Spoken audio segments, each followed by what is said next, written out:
আজকে আমরা সংক্ষিপ্ত আলোচনা শুনব আল্লাহ সুবহানাহু ওয়া তাআলা কেমন ক্ষমাশীল। মানুষ যদি জানত তাহলে মানুষ আল্লাহ থেকে নিরাশা হতো না। মানুষ যদি জানত আল্লাহ কেমন ক্ষমাশীল, কেমন দয়াশীল, তার ক্ষমা কত, তার দয়া কত, তার ভালোবাসা কত, তাহলে মানুষ পাপ করার পরে নিরাশা হতো না। আর মানুষ যদি জানত পাপ করার পরে আল্লাহর পক্ষ থেকে শাস্তি বড় কঠিন এবং শাস্তি কত, তাহলে মানুষ পাপ করত না। তাহলে উভয়ই জটিল। আল্লাহর শাস্তি যেমন কঠিন, আল্লাহর দয়াও তেমন ভরপুর করা আছে। আল্লাহর অনেক দয়া, অনেক ভালোবাসা। নবী করিম সাল্লাল্লাহু আলাইহি ওয়াসাল্লাম বলেছেন, কাফের যদি জানত কুফরি করার কারণে তার শাস্তি কি পরিমাণ হবে, তাহলে সে আল্লাহর সাথে কুফরি করত না। আর পাপী যদি জানত পাপ করার কারণে আল্লাহর শাস্তি কত কঠিন, তাহলে সে পাপ করত না। আর পাপী যদি জানত আল্লাহর ক্ষমা কত, তাহলে সে নিরাশা হতো না। আসলে সবচেয়ে গুরুত্বপূর্ণ কথা যে বিষয়ে আপনাদের সামনে আলোচনা নিয়ে এসেছি, যদি উপলব্ধি করতে পারেন, অন্তরে নিতে পারেন, আল্লাহ সুবহানাহু ওয়া তাআলা পবিত্র কোরআনুল কারিমে দুই ক্যাটাগরি মানুষের বিবরণ দিয়েছেন, জান্নাতি মানুষ এবং জাহান্নামী মানুষ। এই জিনিসগুলো যদি আমরা বুঝতাম, তাহলে আমরা হাত নেই কখনো বিপরীত সাইডে যেতাম না। আর যদি জানতাম যে অন্যায় কি জিনিস, এটা অন্যায়, তাহলে নিজেকে জাহান্নাম থেকে বাঁচানোর চেষ্টা করতাম। উভয় বুঝি না। রাসূল সাল্লাল্লাহু আলাইহি ওয়াসাল্লাম এর বাণী দ্বারা বুঝিয়েছেন যে সবচেয়ে ভালো মানুষ ওই ব্যক্তি যে অন্যায় করার পরে, পাপ করার পরে আল্লাহর নিকটে ক্ষমা চায় এবং ক্ষমা প্রার্থনা করে। আল্লাহর নবী বলেছেন, এই জমিনের ভিতরে সবচেয়ে ভালো মানুষ ওই ব্যক্তি যে ব্যক্তি অন্যায় করার পরে সে অন্যায়কে সে বুঝতে পারে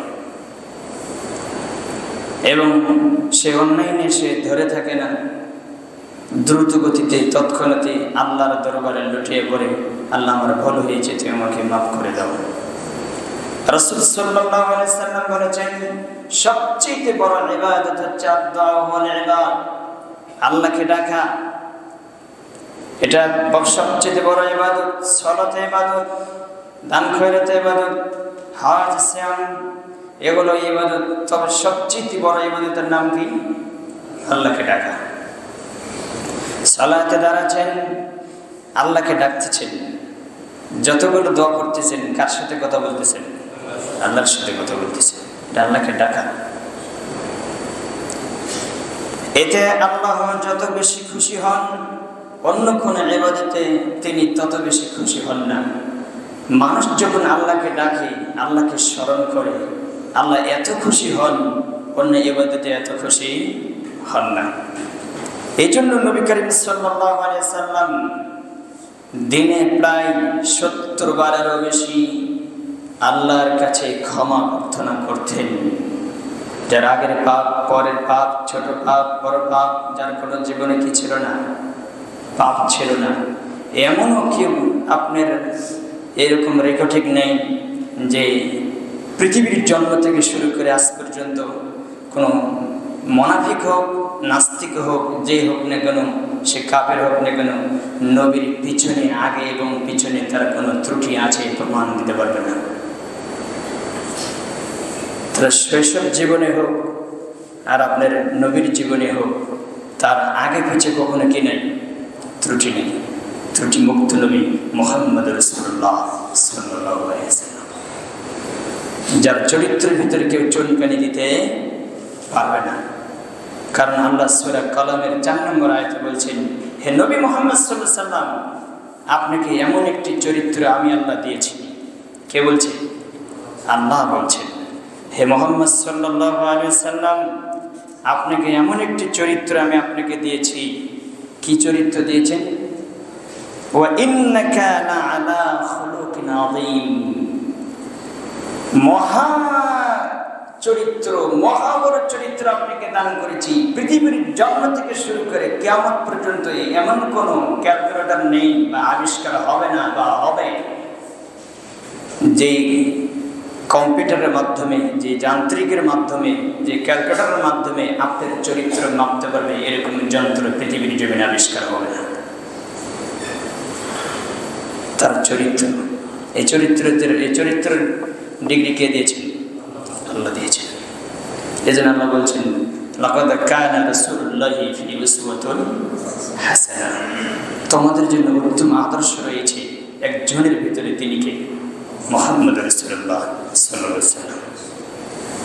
মা আয়েশাকে জিজ্ঞাসা করা হয়েছিল, আল্লাহর নবী কেমন, তার চরিত্র কেমন? তখন মা আয়েশা বলেছিলেন, পুরো কোরআন আল্লাহর নবীর চরিত্র। সুবহানাল্লাহ। কি বুঝলেন? মানে পুরো কোরআন তার কি চরিত্র। তো সেই কোরআন থেকে আপনাকে নিতে হবে। এই বিষয়ে আমি আলোচনা করব না, যদি আপনাকে আমি বলতে চাচ্ছি যে আল্লাহ কেমন ক্ষমাশীল, এটা আপনাকে জানতে হবে। আল্লাহ সুবহানাহু ওয়া তাআলা বলেন, ইয়া আইয়ুহাল্লাযীনা আমানু তুবু ইলাল্লাহ তাওবাতান নাসুহা। হে ঈমানদারগণ, তোমরা যারা ঈমান এনেছো, আল্লাহর কাছে তওবা করো।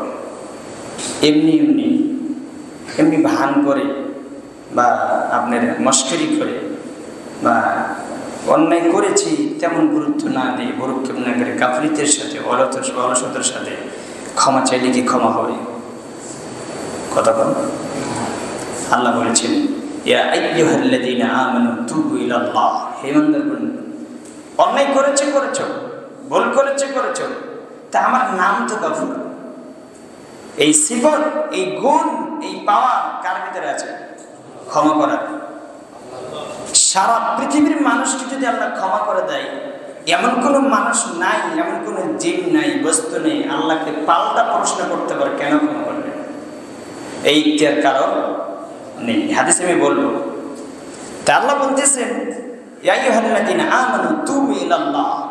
হে ঈমানদারগণ, তোমরা যারা ঈমান এনেছো, অন্যায় করেছো, জুলুম করেছো, কাবিরা গুনাহ করেছো, তুবু ইলাল্লাহ, আল্লাহর দিকে ফিরে যাও।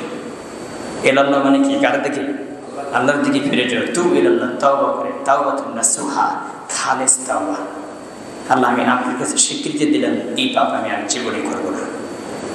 এটা হচ্ছে তাওবাতুন নাসুহা। যদি খালেস হৃদয়, একনিষ্ঠতার সাথে, খুলুসের সাথে, দৃঢ়তার সাথে আল্লাহর কাছে তাওবা করতে পারো, আসা রাব্বুকুম আইয়ুকাফিরা আনকুম সাইয়্যাতিকুম। আল্লাহ সুবহানাহু ওয়া তাআলা বলছেন যে এই তাওবা করার মাধ্যমে তোমাদের পাপ আমি প্রতিপালক, আমি আল্লাহ সুবহানাহু তোমাদের মন্দ সাইয়্যাত, যত মন্দ কাজগুলোকে তোমরা করেছো, আমি সব কাজগুলোকে আমি মাফ করে দেব। সুবহানাল্লাহ। সাইয়্যাত মানে পাপ সমূহ আমি ক্ষমা করে দেব তোমাদের। শুধু কি ক্ষমাই করবো? আল্লাহ সুবহানাহু ওয়া তাআলা বলছেন, এটা তো মুছে দিবই, আর তোমাদেরকে দাখিল করাবো আমি জান্নাতে। সুবহানাল্লাহ। প্রবেশ করবো জান্নাতে, যে জান্নাতে দেব সে জান্নাতে ঝর্ণা ধারা প্রবাহিত হবে। তা আল্লাহ সুবহানাহু ওয়া তাআলা এই আয়াতে কি বললেন? যে যদি তোমরা তাওবাতুন নাসুহা, খালেস হৃদয়ে তওবা করতে পারো, তাহলে আমি আল্লাহ কি করে দেব? ক্ষমা করে দেব। তো তাহলে নিরাশের কোনো কারণ নেই। পাপ যত হয়েছে, আজকের হাদিসে কিছু পাবেন। ইতিপূর্বে আমি এভাবে বলিনি, আজকে যেভাবে বলবো ইনশাআল্লাহ। এই আয়াতটি পাবেন আল্লাহ সূরা তাহরিমের 66 নম্বর সূরার 8 নম্বর আয়াত করে দেখবেন। আল্লাহ সুবহানাহু ওয়া তাআলা বলেছেন, সূরা কাসাস খুলবেন, 16 নম্বর আয়াতে বলেছেন, 28 নম্বর সূরা কাসাস। সেখানে মুসা আলাইহিস সালাম এক অন্যায় করে ফেললেন, এক বাচ্চাকে এক ঘুষিতে মেরে ফেলে দিলেন। অনেকে বলছে থাপ্পড় দিয়ে মারছেন, থাপ্পড়ের কথা কোরআনে নেই, ঘুষির কথা এসেছে। খুশিতে মেরে ফেরার পর তখন মুসা আলাইহিস সালাম বুঝতে পারলেন আমি তো অন্যায় করলাম, আমার তো অন্যায় হয়ে গেল। এটা আসলে তিনি যেভাবে মেরেছে এটা বুঝতে পারেননি যে এইভাবে মারলে তিনি মারা যাবেন, বাচ্চাটা মারা গেছে। তখন থেকে তিনি বললেন রব্বি ইন্নী যালামতু নাফসি ফাগফিরলি। কে? মুসা আলাইহিস সালাম। হে আল্লাহ, আমি জুলুম করেছি নিজের প্রতি। রব্বি ইন্নী যালামতু নাফসি ফাগফিরলি, আপনি আমাকে মাফ করে দেন, আমার ভুল হয়েছে। আমি আমার ভুল বুঝতে পারি নাই যে সে এভাবে মারলে সে মারা যাবে, তবে আমি বুঝতে পারিনি। আল্লাহ, আমার ভুল হয়েছে, আপনি আমাকে মাফ করে দেন। সঙ্গে সঙ্গে আল্লাহ ওহীর মাধ্যমে তাকে জানিয়ে দিলেন ফাগফারা লাহু মুসা, তুমি চিন্তা করো না, আমি তোমাকে নগদে ক্ষমা করে দিলাম। ইন্নাহু হুয়াল গফুরুর রহিম। অবশ্যই মুসা, ইন্না শব্দের অর্থ কখনো নিশ্চয় হয়, কখনো কি হয়? অবশ্যই হয়। অবশ্যই আমি আল্লাহ সুবহানাহু ওয়া তাআলা ক্ষমাশীল, অতি দয়ালু। দেখেন, ক্ষমা করেছে, যে মেরেছে সে আল্লাহর গোলাম, যাকে মেরেছে সেও আল্লাহর গোলাম। তো দুজনই আল্লাহর। তো আল্লাহর কাছে যখন বললেন রব্বি ইন্নী যালামতু নাফসি ফাগফিরলি, আমি তো জুলুম করেছি, আপনি আমাকে মাফ করে দেন, তৎক্ষণাৎ আল্লাহ ওই আয়াতের শেষ অংশেই বলছেন ফাগফারা লাহু মুসা, আমি তোমাকে কি করে দিলাম? ক্ষমা করে দিলাম। শুধু মুসা তোমাকে ক্ষমা না, তোমাকে তো ক্ষমা করে দিয়েছি এবং এই দুর্ঘটনা যারে হোক না কেন, আমার কোনো বান্দা যখনই বললো আমার ভুল হয়েছে, ইন্নাহু হুয়াল গফুর, অবশ্যই আমি আল্লাহ তার উপর ক্ষমাশীল, আমি তাকে ক্ষমা করব। এটা আমার জাত, ক্ষমা করার জাত কার? আল্লাহর। আল্লাহর সিফাত। আসলে প্রকৃত আল্লাহকে আমরা চিনতে পারি। ক্ষমা হবে কখন? মরার আগ পর্যন্ত। হত্যা করার অবস্থায় মারা গিয়েছেন, আল্লাহর কাছে ক্ষমা চাননি, তখন বিচার হবে, তখন ওই পাপের সাজা আপনাকে ভোগ করতে হবে। এই জন্য দেহের শ্বাস থাকা অবস্থায়, প্রাণ থাকা অবস্থায় আপনাকে ক্ষমা নিয়ে যেতে হবে এই জমিন থেকে। এরপরে আল্লাহ সুবহানাহু ওয়া তাআলা আরো আয়াত শিখিয়ে দিয়েছেন রব্বিগফির ওয়ারহাম আনতা খায়রুর রাহিমিন। কোন ব্যক্তি যদি বলে হে আমার প্রতিপালক ক্ষমা করো, তুমি আমার প্রতি দয়া করো, তুমি যে দয়াশীল, তুমি যে ক্ষমাশীল, তুমি সর্বশ্রেষ্ঠ দয়াশীল, তুমি আমাকে মাফ করো, আমি অন্যায় করেছি। এই আয়াতটা পাবেন সূরা মুমিন 23 নম্বর সূরা 118 নম্বর আয়াত। আল্লাহ সুবহানাহু ওয়া তাআলা আয়াত দ্বারা বোঝাতে চাচ্ছেন কোনো ব্যক্তি যদি পাপ করার পরে অনুতপ্ত হয়ে আমার কাছে চায়, ক্ষমা ভিক্ষে চায়, আমি আল্লাহ তাকে ক্ষমা করে দেব। উদউ রাব্বাকুম তাদাররুআন ওয়া খুফিয়া, সূরা আরাফে পাবেন 55 নম্বর আয়াত। আল্লাহ বলছেন উদউ, আমাদের শেখা, উদউ তোমরা ডাকো, রব্বাকুম তোমরা তোমাদের রবকে ডাকো, গোপনে গোপনে বিনয়ী নম্রতার সাথে নিজেকে তুচ্ছ করে। আল্লাহ, এই জমিনের ভিতরে নগণ্য সৃষ্টি জীব আমি তোমার, তুমি আমার প্রতিপালক, তুমি আমার মনিব, আমি তোমার গোলাম। আমি ভুল করেছি, ভুল করার ক্ষমতা তুমি আমাকে দিয়েছো, তবে আমি আমার ভুল বুঝতে পেরেছি, আর আমি জানি তুমি যে ক্ষমাশীল, তুমি আমাকে ক্ষমা করবে। এই আশা নেই, এই আকাঙ্ক্ষা নেই, আমি তোমার দরবারে ক্ষমা চাই। আল্লাহ বলছে তোর পাপ যেই হোক না কেন বলা উবালি, আমি আল্লাহ পরোয়া করি না, চাওয়ার সঙ্গে সঙ্গে আমি ক্ষমা করে দিলাম। শুধু আপনাকে আমি দেখাচ্ছি যে আসলে আল্লাহর ক্ষমা কি পরিমাণ। আরেকটি হাদিস শুনলে আপনি বুঝতে পারবেন। আনাস থেকে বর্ণিত, তিনি বলেন রাসূল সাল্লাল্লাহু আলাইহি ওয়াসাল্লাম বলেছেন যে কুল্লু বানি আদম খাত্তাউন ওয়া খায়রুল খাত্তাইন আত-তাওয়াবুন।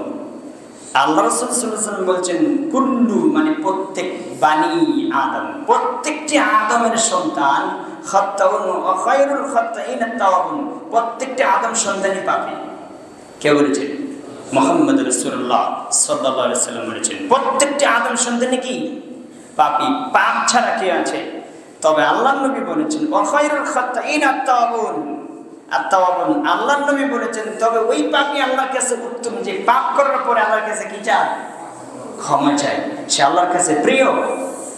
অন্যায় করার পরে আল্লাহর কাছে ক্ষমা চাওয়া, এটা হচ্ছে আদমের স্বভাব, আমাদের পিতা আদম আলাইহিস সালামের। আর অন্যায় করার পরে ঘাউরামি করে ধরে রাখা, অহংকার বশত, দাম্ভিকতা, মানে যেমন শয়তান করেছিল, ও হলে মাটির তৈরি, মেয়েরা আগুনের তৈরি, আমি কেন এর কাছে মাথা নত করবো? যে অন্যায় করার পরে যে ধরে রাখে অন্যায়টা, আল্লাহর কাছে মাথা নত করে না, ক্ষমা চায় না, ওটা হচ্ছে শয়তানের স্বভাব। কার স্বভাব? শয়তানের। শয়তান আল্লাহর কয়টা নির্দেশ অমান্য করেছিলেন? একটা।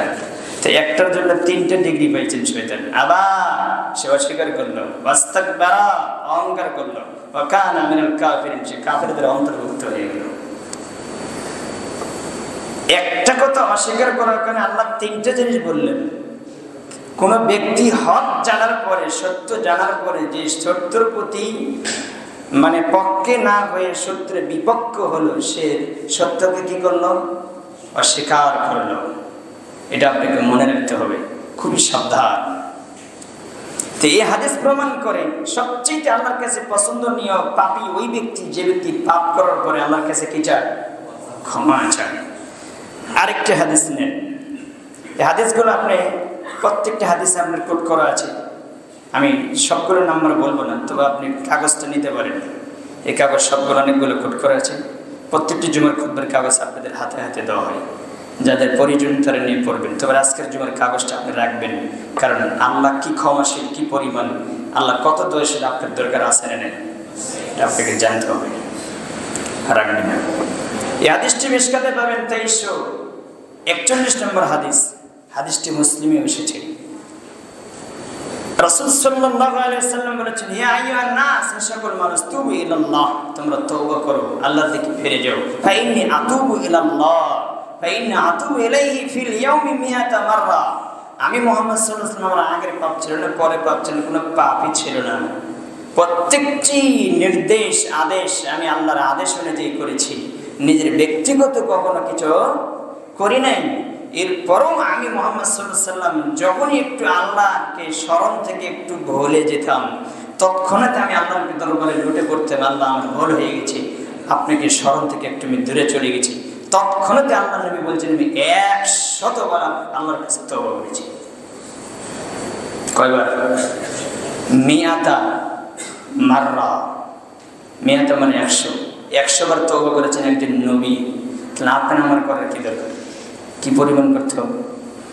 ইস্তিগফার সবসময় ধরে রাখতে হবে, কারণ চলতে ফিরতে রোগে সবসময় আপনার আমার পাপ হয়ে যাচ্ছে। এখান থেকে আপনাকে বেঁচে রাখতে হবে। আল্লাহ তোমাদের বোঝার এবং মানার তুমি তৌফিক দান করো। আমি হাদিসটি মুসলিমে পাবেন, মিশকাতে পাবেন 2325 নম্বর হাদিস।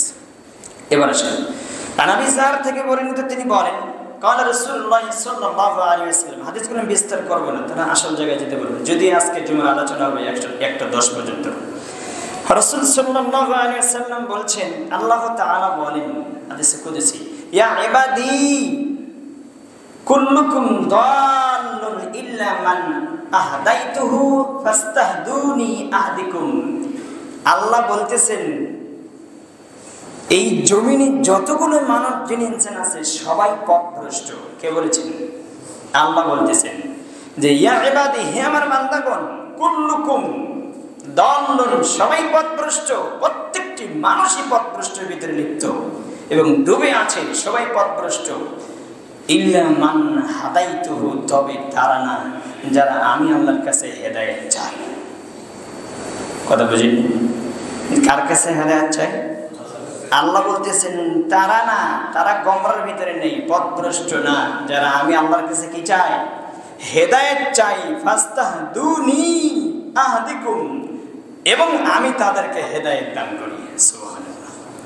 যারা হেদায়েত চায় না তাদেরকে আল্লাহ কি দেয় না? হেদায়েত দেয় না। আপনাকে চাইতে হবে, দিন রাত চাইতে হবে, আল্লাহ তুমি আমাকে দিনের বেলা অটল রাখো, তুমি আমাকে হেদায়েত দান করো। এরপরে আল্লাহ রাসূল সাল্লাল্লাহু আলাইহি ওয়াসাল্লাম বলেন, আল্লাহ তাআলা বলেন, ইয়া ইবাদি কুল্লুকুম জাইন ইল্লা মান আতআমতুহু। হে মানুষ, তোমরা সবাই ক্ষুধার্ত। হে আমার বান্দাগণ, তোমরা সবাই ক্ষুধার্ত, তবে আমি আল্লাহ যাকে খাওয়াই সে খেতে পারে। অতএব তোমরা আমার কাছে খাদ্য চাও, খাবার চাও। খাওয়ার দর মানে কে? আল্লাহ সুবহানাহু ওয়া তাআলা। এরপরে আল্লাহ সুবহানাহু ওয়া তাআলা আমার ডাকতে বললেন, হে আমার বান্দাগণ, তোমরা সবাই বস্ত্রবিহীন, তোমাদের শরীরে কারো পোশাক নেই, তবে আমি আল্লাহ সুবহানাহু ওয়া তাআলা তোমাদেরকে যাদেরকে পোশাক পরাই সেই পোশাক পরতে পারবে। আল্লাহ যদি আপনাকে পোশাক না দেয়, পরতে পারবেন? ইরাকের কারাগারে দেখেন অনেক মুসলমানদেরকে উলঙ্গ করে রেখেছে, নির্যাতন করেছে। এমন বহু আছে যে দেশে নারী পুরুষ উভয় তাদের পরনের পোশাক নেই, আছে না নেই?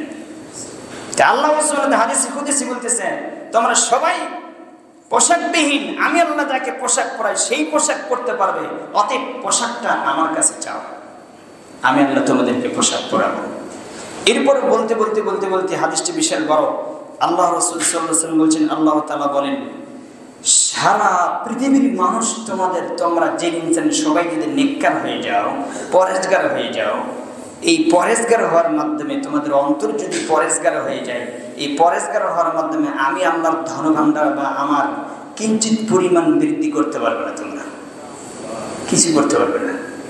আর সারা পৃথিবীর মানুষ যদি তোমাদের অন্তরকে নষ্ট করে ফেলো, পাপী জর্জরিত অন্যায় করে শেষ করে দাও, তবুও তোমরা আমার রাজ্য থেকে বা আমার ভান্ডার থেকে বা আমার সম্মান থেকে কিঞ্চিত পরিমাণ ক্ষতি করতে পারবে না।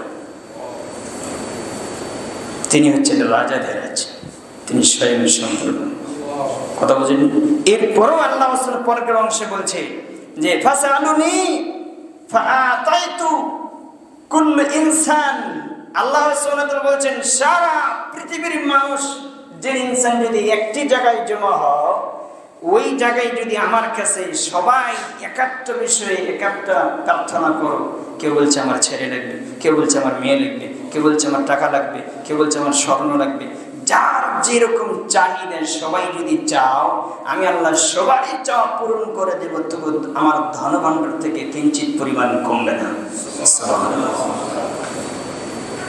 তেমন উদাহরণ দিয়েছেন আল্লাহ সুবহানাহু ওয়া তাআলা যে সমুদ্রের ভিতরে তোমার শাহাদাত আঙ্গুল যদি চোবাও, ডুবানোর পরে যদি উপর দিকে তোলো, কয় ফোঁটা পানি আসবে? তাহলে কি সমুদ্রের পানি কতটুকু কমেছে বুঝতে পারেন? তা আল্লাহ সুবহানাহু ওয়া তাআলা বলছেন যে এতটুকু কমাতে পারবে না আমার ধনভাণ্ডার থেকে, তোমরা তাকিয়ে দেখো সমুদ্রের পানি হচ্ছে জান্নাতের নিয়ামত। আমি আল্লাহ হচ্ছে গনিউন হামিদ। তো সে আল্লাহকে ডাকো যে আল্লাহ তোমাকে অঢাল পরিমাণ দিল, তার কিছু কমতি হবে না। সে আল্লাহ আপনাকে যদি না দেয়, আপনাকে কে দেবে? এজন্য এর দ্বারা আমি বলতে চাচ্ছি যে আল্লাহর কাছে মাথা নত করে দিন রাত আল্লাহর কাছে চান, আল্লাহ ক্ষমাশীল, আল্লাহ দয়াশীল, আল্লাহ আপনাকে দিবে। আবু হুরায়রা থেকে বর্ণিত মুসলিমের হাদিস, মিশকাতের হাদিস দেখবেন 2328 নম্বর হাদিস খুলে দেখবেন, রাসূল সাল্লাল্লাহু আলাইহি ওয়াসাল্লাম বলেছেন, ওয়াল্লাযী নাফসি বিয়াদিহি লাউ লাম তুযনিবু লা যাহাবাল্লাহু বিকুম ওয়া লাউ জাআ বিকওমিন ইযনিবুনা ফাস্তাগফিরুনাল্লাহা ফায়াগফিরু লাহুম। রাসূল সাল্লাল্লাহু আলাইহি ওয়াসাল্লাম বলেছেন, ওই সত্যের কসম যার হাতে আমার প্রাণ রয়েছে, জীবন রয়েছে, যদি তোমরা গুনাহ না করতে তাহলে আল্লাহ সুবহানাহু ওয়া তাআলা তোমাদেরকে জমিন থেকে সরিয়ে দিতেন। আল্লাহ বলতেছেন যে তোমরা, হে মানুষ, তোমরা যদি গুনাহ না করতে, পাপ না করতে, তাহলে তোমাদেরকে জমিন থেকে সরিয়ে দিয়ে এমন জাতিকে সৃষ্টি করতে না আমি আল্লাহ, যারা পাপ করত ক্ষমা চাইতো, পাপ করত ক্ষমা চাইতো, আমি তাদেরকে সৃষ্টি করতাম, যারা পাপ করার পরে আমার কাছে ক্ষমা চায়, আমি তাদেরকে ক্ষমা করে দেব। তাহলে আল্লাহ সুবহানাহু ওয়া তাআলা পাপ করেছেন দেবে না আল্লাহর কাছে আপনার একবার হয়ে গেছেন, অপছন্দনীয় হয়ে গেছেন? না, যখন পাপ করেছেন, পাপ করার পরে যখন অন্যায়টা আপনি বুঝতে পেরে আল্লাহর কাছে ক্ষমা চেয়েছেন, আল্লাহ আপনার প্রতি এত খুশি হয়ে গেছেন, এই খুশির বিবরণ আপনাকে আমি বোঝাতে পারবো না। তাহলে এই হাদিস প্রমাণ করে যে ফেরেশতাকে আল্লাহ সৃষ্টি করে রাখছে, ওকে শুধু ভালোটা বুঝে, ও পাপ করা বুঝে না, পাপ করার ক্ষমতা আল্লাহ দেয়নি। এই জন্য ফেরেশতার চাইতে মানুষ সম্মানী, কারণ যে ভালো মন্দ দুটোই জ্ঞান দিয়েছেন আমাদেরকে আল্লাহ, শুধু ভালোটাই যদি আমরা মেনে এবং বুঝে আল্লাহর সাথে সাক্ষাৎ করতে পারি, তাহলে ফেরেশতাদের চাইতে আপনার মর্যাদা অনেক বেশি। এই জন্য আপনাকে মনে রাখতে হবে। আরেকটি হাদিস আপনি নেন, বুখারীতে এসেছে, ইন্নাল আবদা ইযা আতারাফা সুম্মা তাবা তাবাল্লাহু আলাইহি। রাসূল সাল্লাল্লাহু আলাইহি ওয়াসাল্লাম বলেছেন, বান্দা যখন গুনাহ করার পর তা স্বীকার করে, আপনাকে স্বীকার করতে হবে, অনুতপ্ত হয়ে আল্লাহর কাছে ক্ষমা চাই, আল্লাহ বলছে, বান্দারে তোর বলতে দেরি হয়, আমি আল্লাহ তোকে ক্ষমা করতে দেরি করি না, সুবহানাল্লাহ, আমি সঙ্গে সঙ্গে ক্ষমা করে দেই। দেখেন আল্লাহ কত দয়াশীল। আবু মুসা আশারী থেকে বর্ণিত, মুসলিমের হাদিস আপনি করে দেখবেন, ইন্নাল্লাহা ইয়াবসুতু ইয়াদাহু বিল লাইলি লিয়াতুবা মুসিউন নাহারি ওয়া ইয়াবসুতু ইয়াদাহু বিন নাহারি লিয়াতুবা মুসিউল লাইলি হাত্তা তাতলু আশ-শামসু মিন মাগরিবিহা। মুসলিমের হাদিস। আল্লাহ রাসূল সাল্লাল্লাহু আলাইহি ওয়াসাল্লাম বলেছেন, আল্লাহ সুবহানাহু ওয়া তাআলা মানুষকে ক্ষমা করার জন্য যারা দিনের বেলায় পাপ করে তাদের জন্য আল্লাহ রাতের একটা সময় খোলা রাখে। ওই সময় আল্লাহ তার হাত প্রসারিত করে রাখেন যে যারা দিনের বেলায় পাপ করেছো তারা এবার অন্ধকার রাতে আমার কাছে ক্ষমা চাও, আমি তোমাকে ক্ষমা করে দেব। এবং যারা রাতে পাপ করেছো, ক্ষমা চাওয়ার সুযোগ পাওনি, আমি আল্লাহ সুবহানাহু ওয়া তাআলা তাদের জন্য দিনের বেলায় হাত প্রসারিত করে দিয়েছি, আসো আমার দিকে ফিরে এসো, ক্ষমা চাও, আমি আল্লাহ তোমাকে মাফ করে দেবো। শুধু কতদিন চলবে? রাসূল সাল্লাল্লাহু আলাইহি ওয়াসাল্লাম বলেছেন, হাত্তা তাতলু আশ-শামসু মিন মাগরিবিহা।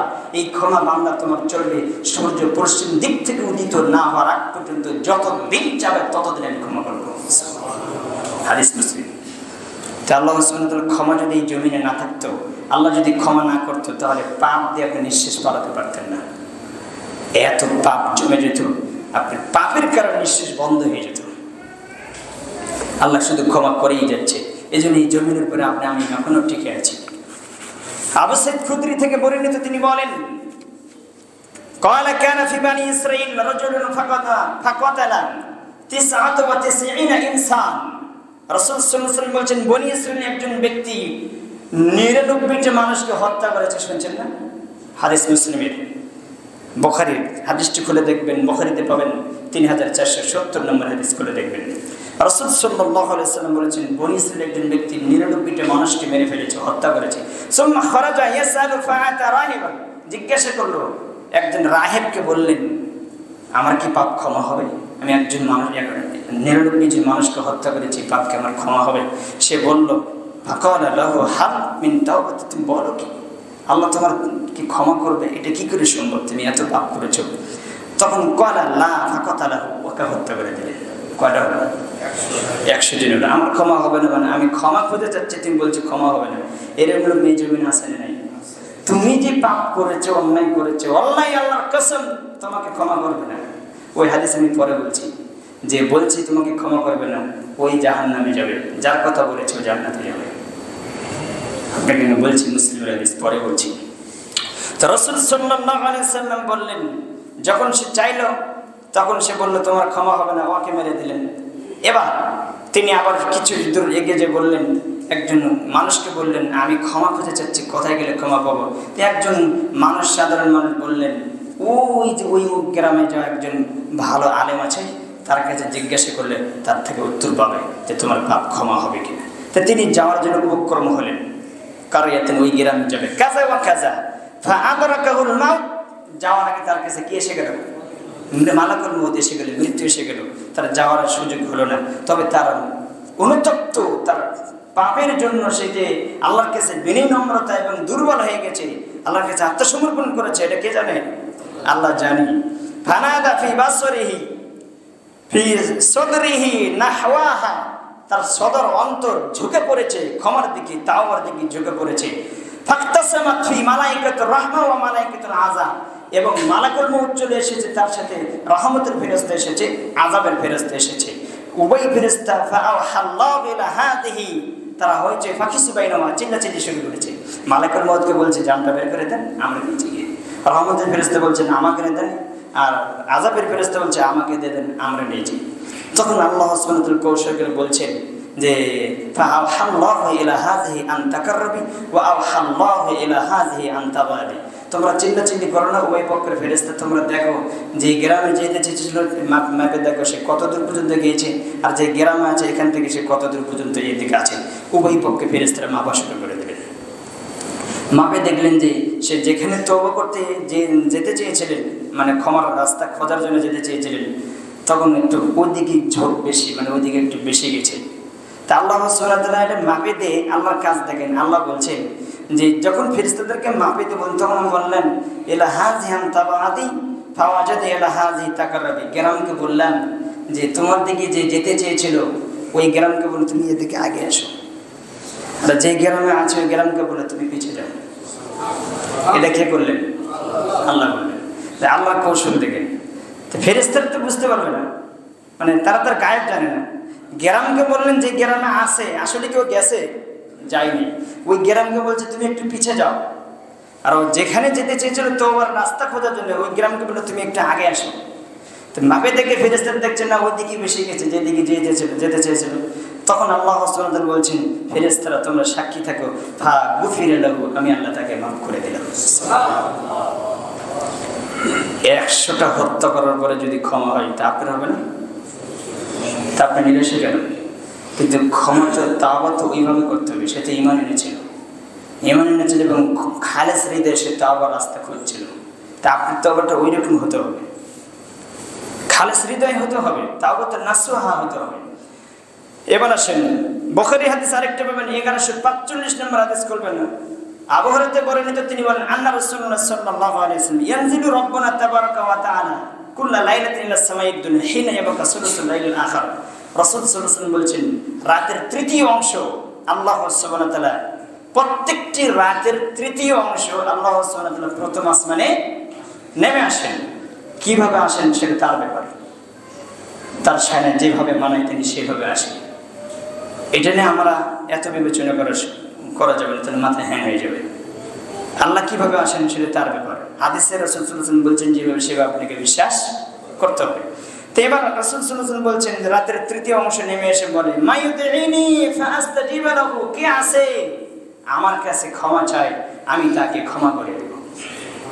দেখেন বান্দার নিকটবর্তী হয়ে পৃথিবীর মানুষের নিকটবর্তী আসমান অবতরণ, মানে প্রথম আসমানে এসে ঘোষণা করতে দেন কে আছে এমন যে আমাকে ডাকবে, আমি তার ডাকে সাড়া দিয়ে দেব। যে আমাকে ডাকছে আমি তার ডাকে সাড়া দিয়ে দেব। এরপরে বলছেন মান ইয়াসআলুনি ফাউতিয়াহু, কে এমন আছে যে আমার নিকটে চাইবে আমি তার আশা পূরণ করে দেব, তার চাওয়া পূরণ করে দেব। ওয়া মা ইস্তাগফিরুনি ফাগফির লাহু, যে আমার কাছে ক্ষমা চাই আমি তাকে ক্ষমা করে দেব। কয়দিন করেন এটা? প্রত্যেকটি রাতে আল্লাহ সুবহানাহু ওয়া তাআলা প্রথম আসমানে নেমে আসেন। আপনি তো রাতে জানেনই পান না, ঘুমান হয় না রাত্রে 12টার দিকে, তা আপনি কি সম্ভব আপনি রাত্রে আল্লাহর সাথে কথা বলবেন? সম্ভব হবে না, এটা আপনাকে পাল্টাতে হবে।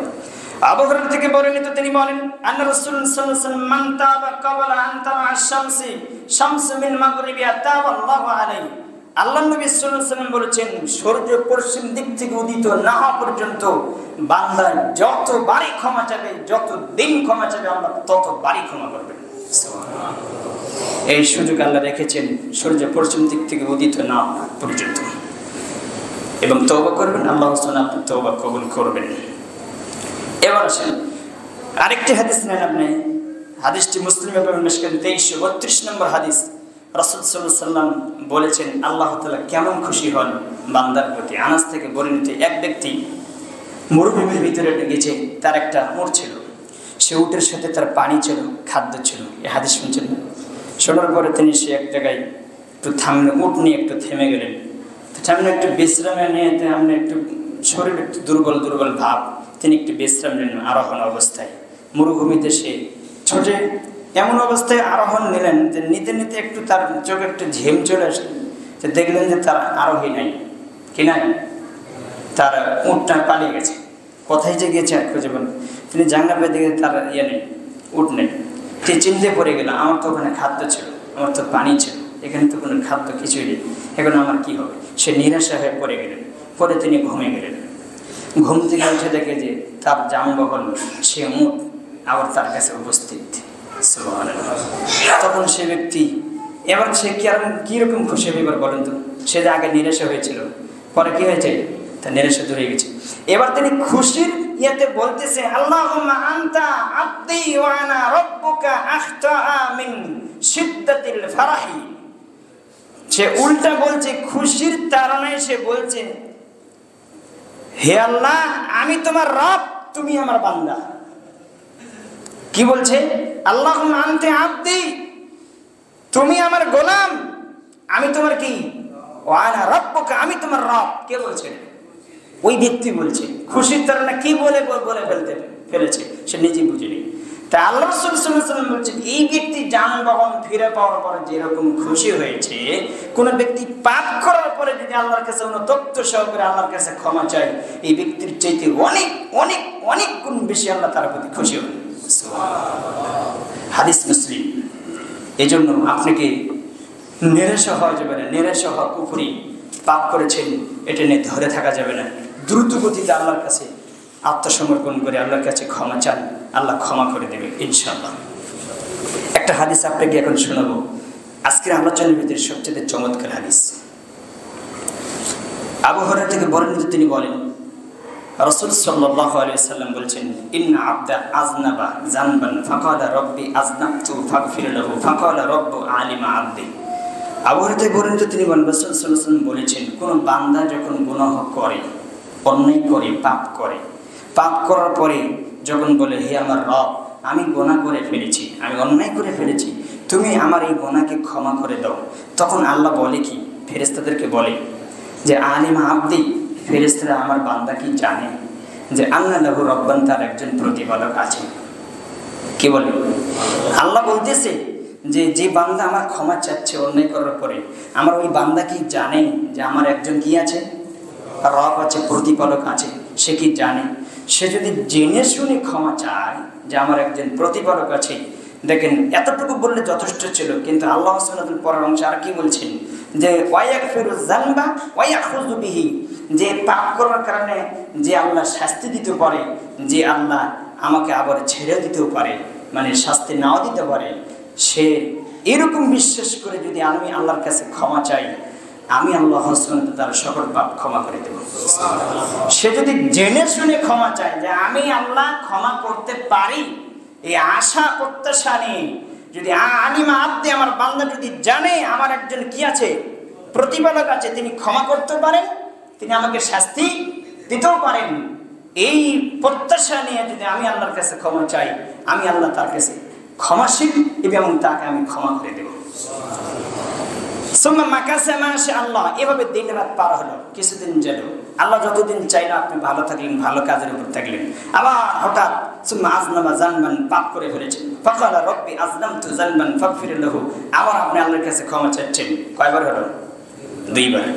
রব্বহু, তখন আল্লাহ বলেন আলিমা আবদি, আমার বান্দা কি জানে আন্না লাহু রব্বান, আমার একজন প্রতিপালক আছে, তিনি আমাকে শাস্তি দিতে পারেন, তিনি আমাকে ক্ষমা করতে পারেন। সে যদি জেনে শুনে ক্ষমা চাই, আমি আল্লাহ গাফারতু লি আবদি, আমি আমার বান্দাকে ক্ষমা করে দিলাম। এই পরে সুম্মা মাকাসা মাশাআল্লাহ, আল্লাহ সুবহানাহু যতদিন চাইলেন, আবার তিনি ভালো কাজের উপর থাকলেন, থাকার পরে আবার সুম্মা আযনাবা যানবান, সে আবার পাপ করে ফেলেছে। পাপ এরকম হয় না আমাদের? এই যে 1 সপ্তাহ ভালো থাকলাম, 1 সপ্তাহ পরে আবার কি হয়ে গেছে? পাপে জর্জরিত হয়ে গেছে। এই হাদিসটি এইভাবে দেখেন কিভাবে আল্লাহ রাসূল সাল্লাল্লাহু আলাইহি ওয়াসাল্লাম বলছেন। তো আল্লাহ সুবহানাহু ওয়া তাআলা হাদিসে কুদসি আবার বলেন যে যখন সে বলে যে রব্বি আযনাবতু যানবান, আমি আবার পাপ করে ফেলেছি, আপনি আমাকে মাফ করেন, ফাগফিরলি, আল্লাহ সুবহানাহু ওয়া তাআলা বলেন আলিমা আবদি, আমার বান্দা কি জানে আন্না লাহু রব্বান, আমার একজন প্রতিপালক আছে, ইয়াগফিরু যানবা ওয়া ইয়াখুযু, সে আমাকে ক্ষমা করতে পারে, সে আমাকে শাস্তি দিতে পারে। যদি জেনে শুনে যদি ক্ষমা চাই, গাফারতু লি আবদি, আমি আল্লাহ সুবহানাহু ওয়া তাআলা ওই বান্দাকে ক্ষমা করে দিলাম। এতটুকু বললে একটু যথেষ্ট ছিল। হাদিসের শেষ কথা নিয়ে আপনার সাথে আমার এখন কথা। আল্লাহ রাসূল সাল্লাল্লাহু আলাইহি ওয়াসাল্লাম বলেন, আল্লাহ তাআলা বলেন ফাল ইয়াফআল মা শাআল্লাহ, এইভাবে যতদিন পাপ করবে, যতদিন ক্ষমা চাবে, আমি তাকে ততদিন শুধু ক্ষমা করেই যাব। হাদিসের শেষ কথা হলো এটা। তাহলে আল্লাহ তো ক্ষমাশীল, তার কাছে তো আপনাকে যেতে হবে। তাই আল্লাহ যে ক্ষমাশীল, এই যে আলোচনাটা আমি করলাম, আল্লাহ ক্ষমাশীল, যদি আপনি এভাবে বসে থাকেন আল্লাহ ক্ষমাশীল, আল্লাহ ক্ষমাশীল, যত পাপ করে নেবেন আল্লাহ ক্ষমাশীল, কিন্তু ক্ষমা একদিনও চান না, হবে না? তার কাছে তো চাইতে হবে, তার দিকে ফিরে যেতে হবে, তাহলে আপনি ক্ষমা পাবেন।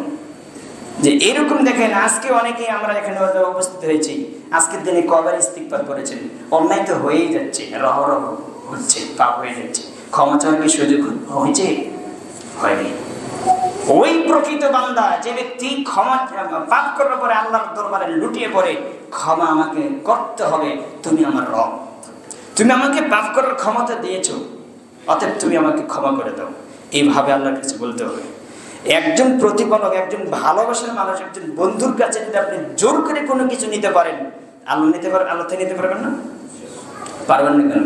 আল্লাহ কি বলেন দেখেন, সূরা বাকারা 257 নম্বর আয়াত করে দেখবেন, আপনারা ওলি খুঁজে ওই যে মাজারে যে ওই যে দরবেশ খোঁজেন মাজারে, যে বিভিন্ন জায়গায় যে হুজুরকে খুঁজেন, ও আল্লাহর ওলি, বাপরে বাপ খুব ভালো মানুষ, তার সাথে ধর্ণা ধরলে পরে এই হবে সেবে। দেখেন ওলি কারা? ওলি হতে যদি একটা জিনিস লাগে, সেটা আল্লাহ কোরআনে বলে দিয়েছে। সূরা বাকারা 257 নম্বর আয়াত খুলে দেখেন, বান্দা তোমরা ওলি খুঁজো, মাজারে দরবারে বিভিন্ন জায়গায় আউলিয়া খুঁজো। দেখো আমি আল্লাহ কি বলি, আল্লাহু ওয়ালিয়্যুল লাযীনা আমানু, আমি আল্লাহ বলছি যারা আমার প্রতি ঈমান এনেছে সবাই তারা আমার বন্ধু। সুবহানাল্লাহ। আল্লাহ বলছে তারা আমার কি বন্ধু, আমি তাদের ওলি, তারা আমার ওলি। আল্লাহ বলছে আমি তাদের বন্ধু যারা কি আনে, ইখরিজুহুম মিনাজ যুলুমাতি ইলান নূর, এবং তাদেরকে আমি অন্ধকার থেকে বের করে আমি আল্লাহ আলোর দিকে নিয়ে আসবো। সুবহানাল্লাহ। তাই আপনি ওলি খুঁজতে যান মাজারে গেলেন, ইমাম সাহেবকে আপনি আল্লাহর ওলি হতে পারবেন না? অবশ্যই পারবেন। আল্লাহ সুবহানাহু ওয়া তাআলা সেই কথাটা কোরআনে বিভিন্ন জায়গায় উল্লেখ করেছেন। এজন্য আপনাদেরকে আমি বলি কোরআনে ফিরে যান। কোরআনে ফিরে গেলে আল্লাহ সুবহানাহু ওয়া তাআলার বক্তব্যগুলো আপনি পাবেন। সূরা ইউনূসের 62 নম্বর আয়াত আপনি খুলে দেখবেন, আল্লাহ বলছেন আলা ইন্না আউলিয়া আল্লাহ লা খাউফুন, সাবধান থাকো, শুনে রাখো মানুষ, আমি আল্লাহর ওলি যারা হবে লা খাউফুন, তাদের ভয় নেই, লা খাউফুন আলাইহিম ওয়া লা হুম ইয়াহজানুন, তাদের ভয় নাই, তাদের চিন্তাও নাই। আমি আল্লাহর বন্ধু যারা হবে, বন্ধু কারা হবে? দুটি অপশন দিয়েছেন, দুটি ক্যাটাগরি আল্লাহ বলছেন। আল্লাযীনা আমানু ওয়া কানু ইয়াত্তাকুন, তারা আমার ওলি যারা আমি আল্লাহর প্রতি ঈমান এনেছে এবং যারা আমি আল্লাহকে ভয় করে। ওলি হওয়ার দুটি ডিগ্রি লাগবে। কয়টা? দুটি ডিগ্রি লাগবে। একটা হচ্ছে আল্লাহর ভয়, আর একটা হচ্ছে কি ঈমান। এই দুটো জিনিস যদি আপনার ভিতরে থাকে তাহলে আপনি আল্লাহর ওলি। রাসূল সাল্লাল্লাহু আলাইহি ওয়াসাল্লাম বলেছেন, এই হাদিসকে সামনে রেখে আমি একটা বিবরণ আপনাকে দিব। ইন তুআযিবুকুম ফাইন্নাকুম ইবাদাকা ওয়া ইয়াগফির লাকুম ফাইন্নাকা লা আনতাল আজিজুল হাকীম, ফাইন্নাকা আনতাল আজিজুল হাকীম। সূরা মাইদার 118 নম্বর আয়াত খুলে দেখবেন, আল্লাহ সুবহানাহু ওয়া তাআলা বলছেন, একদা নবী মুহাম্মদ রাসূলুল্লাহ সাল্লাল্লাহু আলাইহি ওয়াসাল্লাম মা এসে বর্ণনা করেছেন, তার ছোট্ট একটি ঘর মসজিদে নববীর সাথে একবারে লেগে দাও। তিনি সেখানে ছোট্ট ঘরের ভিতরে যদি সালাত শুরু করতেন তাহলে মা এসে পা বিছিয়ে দিতেন, পা সালাতের সামনে দিয়ে থাকতো। যখন তিনি সেজদা দিতেন তখন মা এসে পা টান দিয়ে নিতেন। এত ছোট্ট একটা ঘর ছিলেন মসজিদে নববীর সাথে একেবারে লেগে দাও। সেখানে মা এসে বলছেন, এই আয়াতটা সূরা আপনার মাইদার একটা আয়াত 118 নম্বর আয়াত, তিনি এক রাতে শুধু একটা আয়াত তিনি ঘুরে ঘুরে পড়ছেন, বারবার পড়ছেন আর কাঁদছেন। মা আয়েশা বলছেন, তার কান্নার শব্দতে আমি আয়েশা আর টিকতে পারি না, এত কান্না কাটছেন। কাঁদতে কাঁদতে তার জামা ভেজে, দাড়ি ভেজে এবং জমিনে পড়ে গেলেন পানিগুলো। কি শব্দটা কি? ইন তুআযিবুহুম ফাইন্নাহুম ইবাদুকা ওয়া ইন তাগফির লাহুম ফাইন্নাকা আনতাল আজিজুল হাকীম। আল্লাহ তুমি তাদেরকে শাস্তি দাও, তবে তারা তোমারই তো বান্দা। তুমি যাদেরকে শাস্তি দিবে তারা তোমারই বান্দা না, তারা তো তোমারই বান্দা। আর তুমি চাইলে তাদেরকে ক্ষমা করো, দিতে পারো এবং ক্ষমা করতে পারো। এবং তুমি যদি ক্ষমা করো তাহলে আমি মুহাম্মদ সাল্লাল্লাহু আলাইহি ওয়াসাল্লাম বলছি, তুমি হচ্ছে প্রকম্পশালী এবং প্রকম্পশালী, দয়াশীল। যদি তুমি ক্ষমা করো তাহলে তুমি হচ্ছে ক্ষমার সবচেয়ে পাওয়ারফুল অধিকারী, তুমি হকদার। অতএব তুমি ক্ষমা করে দাও। একটা আয়াতে তিনি পুরো সালাত শেষ করে দিলেন। একদা রাসূল সাল্লাল্লাহু আলাইহি ওয়াসাল্লামের ঘরে উমর রাদিয়াল্লাহু আনহু আসলেন। তার ঘর আমাদের মতন অনেক বিশাল ছিল না, তার ঘর ছোট্ট ছিল। উমর রাদিয়াল্লাহু আনহু তার ঘরে প্রবেশ করলেন। প্রবেশের দৃষ্টান্ত মা এসে সেখানে উপস্থিত, আল্লাহর নবী সাল্লাল্লাহু আলাইহি ওয়াসাল্লাম উপস্থিত। তার জীবনে কিছু কথা আপনাকে আমি বলি যাতে ঈমান বাড়ে। আল্লাহ রাসূল সাল্লাল্লাহু আলাইহি ওয়াসাল্লাম শুয়ে আছেন, উমর রাদিয়াল্লাহু আনহু দেখে দৃশ্য দেখে হাওমাও করে কাঁদছেন। জান্নাত প্রাপ্ত সাহাবী উমর রাদিয়াল্লাহু আনহু দেখে কাঁদছেন। দেখলেন তার ছোট্ট একটি ঘরের ভিতরে এক সাইডে এক কোণায় দেখলেন কিছু একটা গিলাস পড়ে আছে, আরেকটা পানির পাত্র এক সাইডে পড়ে আছে, আরেক কোণায় দেখলেন হাফ কেজির মতো গমের জবের আটা পড়ে আছে। এই ছাড়া তার ঘরে আর কিছু নেই। আল্লাহর নবী শুয়ে আছে, যে তার ঘরের ভিতরে বালুস নেই, খাট নেই, কিছু নেই, মাটির খোলার উপরে শুয়েছেন। আপনি দড়ি সিস্টেম করে একটা বিছানাই ছিল, যে আপনার খাজুরের পাতা দড়ি দিয়ে আপনার রশিদে বাঁধা ছিল, সে তার উপরে শুয়েছিলেন। তার পিঠে দড়ির দাগ বসে গেছে। এই দৃশ্য দেখে তিনি বলছেন, একজন বিশ্ব নবী, এত বড় একজন নবী, এত বড় একজন রাষ্ট্রের নায়ক, তার ঘরের দৃশ্য। ওমরকে বলছেন, ওমর তুমি কাঁদো কেন? আপনার এই দৃশ্য থেকে আমার কান্না আমি ধরে রাখতে পারছি না, আপনি একটু আমাকে অনুমতি দেন, আপনার জন্য একটু ভালো একটা তুষক বিছানার ব্যবস্থা আমি করব। তখন আল্লাহ নবী বললেন, ওমর, আমি দুনিয়াতে শান্তি করতে আসিনি। কি বুঝলেন বলেন তো? আমি আরাম করতে আসিনি ওমর। আমি যদি বলি উহুদ পাহাড় তুই আমার জন্য স্বর্ণ হয়ে যা, তাহলে উহুদ পাহাড় স্বর্ণ হয়ে যাবে।